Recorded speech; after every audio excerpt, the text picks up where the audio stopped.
Hello, friends. This is game 3 from my Vegas tournament.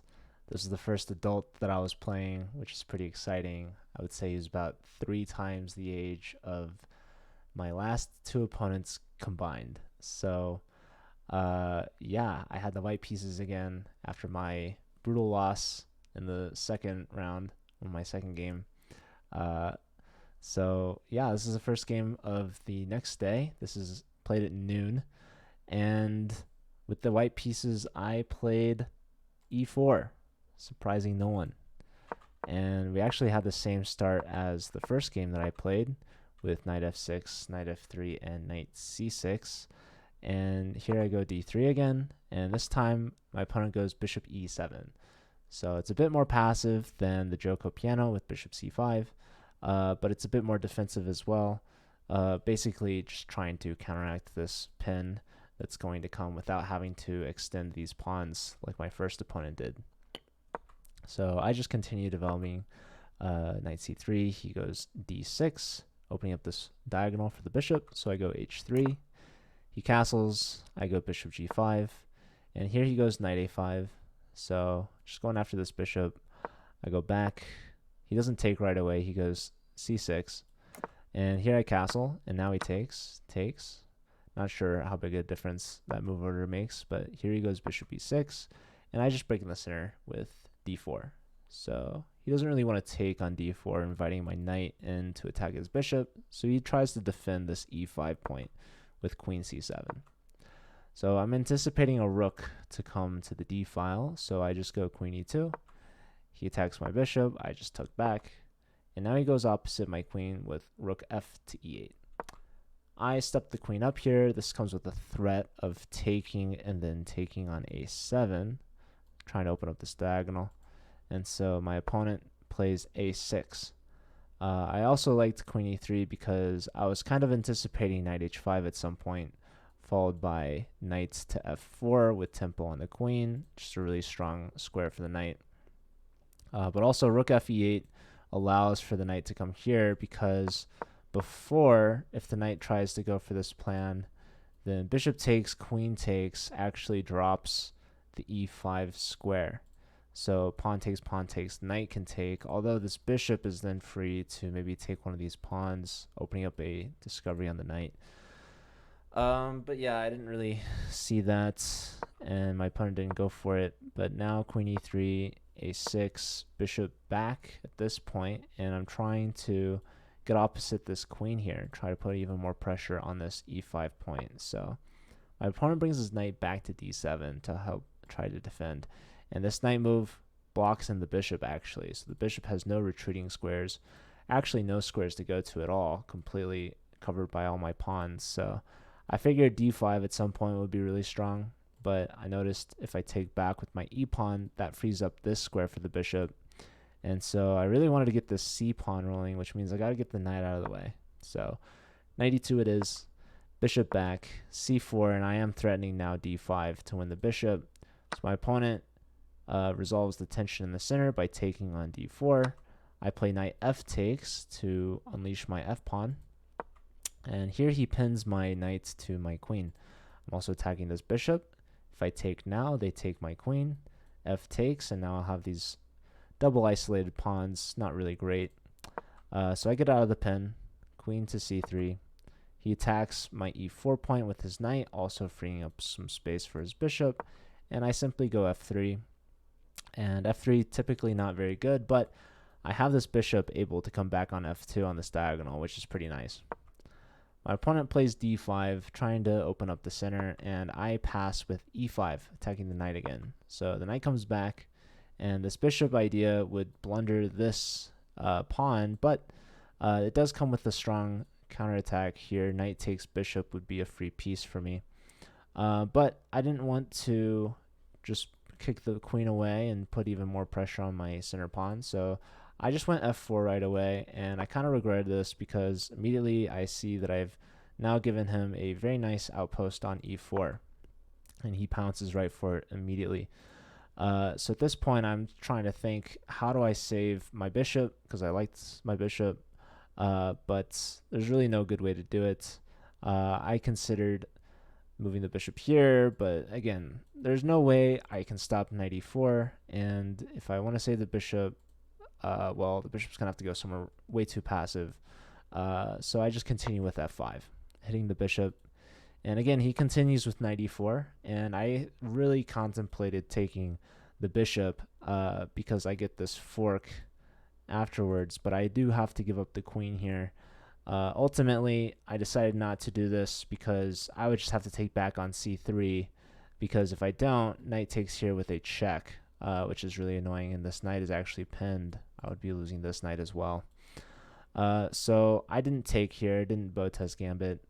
I just go queen d3, knight takes here, queen takes back, and bishop comes back. And at this point, the evaluation looks like an absolute terrifying roller coaster, because e6 is a really strong move here for white, and e6 was a move that I just did not play for many opportunities. But the point is, after e6, pawn takes f6, and how are you stopping f7? Oh, it's really hard. You got to move the king somewhere really passive, but this is just really strong for me, and it's looking pretty good. So yeah, f7 coming would be really tough, but didn't go for this. Instead, I played king h1. So pretty aggressive, right? Trying to just unpin this knight here. So he is now free. He is a free horse, able to roam around. But yeah, they just take here. I take, again, e6, really good. Didn't do it. And at this point, I thought like queen c5 would have been pretty strong. They didn't do that. They go rook here. And now I play f6. So I don't really know if this is threatening anything, really. Maybe the take and then pin that bishop. But I don't know. It's my pieces are kind of awkward. Like maybe knight here. Rook takes. But just doesn't seem great. I don't know. But yeah, he goes here, just attacking this knight with the discovery of the rook. I defend this, and probably they could take like one of these pawns now. And they were concerned with the rook lift. They were thinking maybe I would take and go here, but like, I don't know. If they take here, that also frees this up. But yeah, they go g6, and now b3 saves both pawns, both the b and the c pawns. So b defends c, and this knight and the queen both defend the b pawn. So that's pretty nice. Not losing material here. And yeah, he goes c5. I take his bishop. He takes back with queen. And it's important to note, this is move 31. I haven't mentioned this in the previous two videos, but this is a 40 move time control here, where after 40 moves, you get an additional 30 minutes. Before that, each player starts with 90 minutes. But yeah, we are both 9 moves away from making time control. He has a bit more time than me. I'm pretty low on the clock, actually, but he's also getting low. I could tell he was kind of getting nervous, even though I was with way less time than he did. But I'm somewhat familiar playing blitz, so I just had to play the best moves. So like right here, obviously this pawn is hanging. I have to defend it. So rook e4, pretty logical.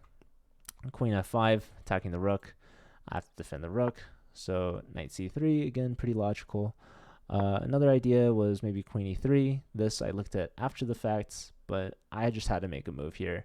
I think I played like the last 5 or 6 moves with less than a minute on my clock. My opponent had maybe like 5 minutes, which gives him like a minute per move, where I was at like maybe 20-30 seconds per move. But what's nice is that there's this 30-second increment, so every move you make, you get an additional 30 seconds. In multiple instances, that over doubled the amount of clock time that I had. So I was living off the increment at this point. So yeah, just knight c3, defend the rook, and he goes rook d2. I double up the rooks, and here, yeah, this didn't really make much sense to me. He goes rook d2 to rook d4. But like I said, we're both in time pressure here. I didn't know what to do. I didn't really want to trade rooks, if I'm being honest with you. but I just couldn't come up with any better plan, so I just trade, pawn takes, and then I go knight d5, which I thought was pretty decent. I mean, that was also partially the reason why I went to c3 in the first place. So this move was on the back of my mind earlier on, so I just played it. Here he goes queen c2, and I thought this was a blunder, actually. This is move 36. It is now white's turn, so this is move 37. I played e6, and I thought this was a genius move. I thought if pawn takes, queen takes, GG. I completely forgot the queen was defending this pawn. I thought rook takes, pawn takes, queen takes. Like, I was like, this is amazing. This is lights out.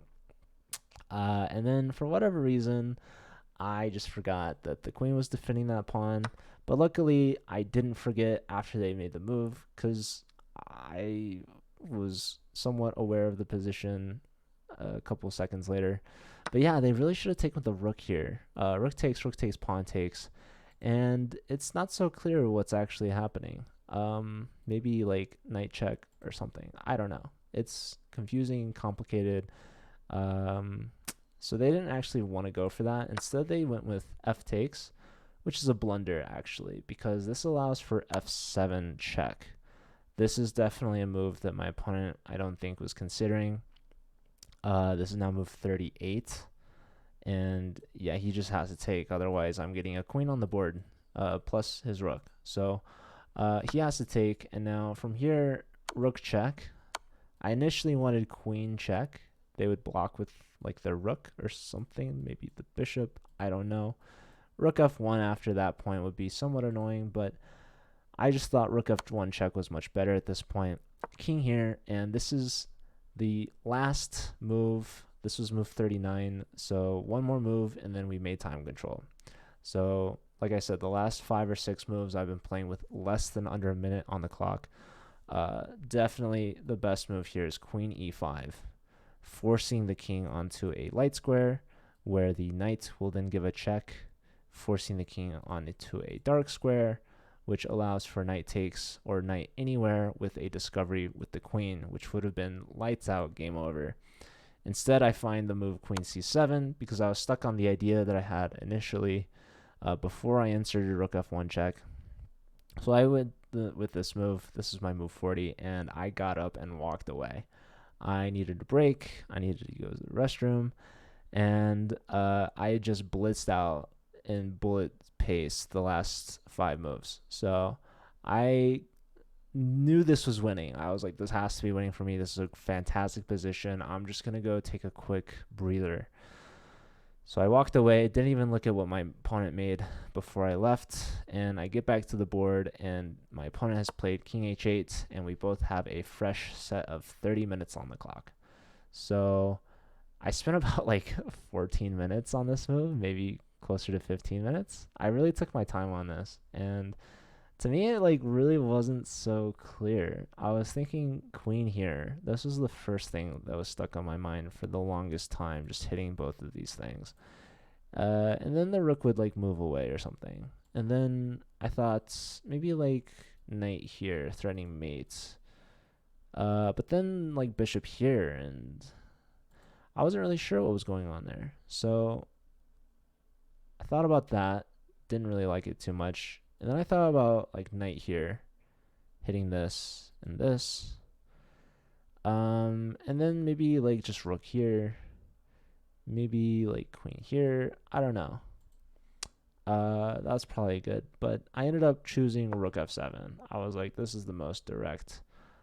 Because also I was looking at all these different checks that they were giving. So right now the knight, the queen, and the rook all cover this f4 check that would proceed after the queen check on c1 and the king up to h2. But once you start like moving these pieces, like I was considering some sort of piece sacrifice from black, but yeah, this position is just basically over. Rook f7, threatening mate with rook h7 check, followed by queen f7 mate. So not a lot of options here. Again, there's some queen check, but like not much to follow. Maybe, like I said, a piece sacrifice, but they go g5, just covering this with the queen. But then I follow with knight f6, and at this point they resigned. So this is where they would have to get pretty desperate with some random checks and piece sacrifices, but the threat of mate is too strong. The king has no legal moves.